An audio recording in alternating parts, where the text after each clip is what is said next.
Hello, Andrew Johnson with CTV National News. You've said you support flight attendants and their demand to be paid for groundwork, but you haven't said whether you support their union's illegal action to not abide by a back-to-work order. Do you support CUPE?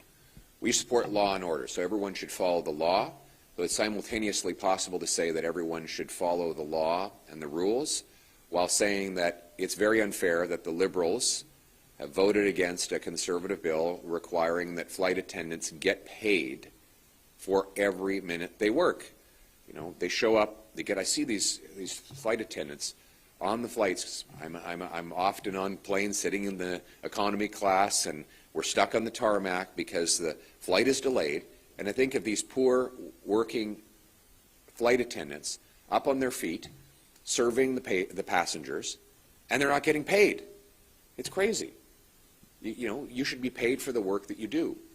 We put forward a bill to that effect. If the Liberals had voted for that bill, we might have been able to avoid this strike. And we need more competition in our economy so that workers and consumers can choose between more airlines. And that would allow better wages for the workers and better choice and prices for our consumers.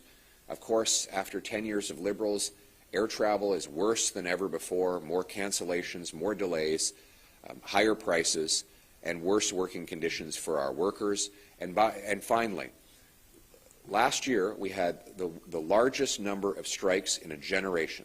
Well, why is that? Inflation. Because when Mark Carney advised the Liberals to print and spend money and cause the worst inflation in 40 years, what happened? Workers had to fight for wage hikes in order to catch up with the cost of living.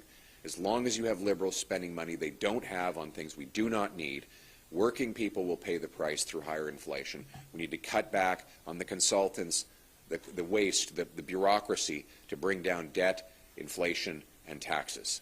Thank you.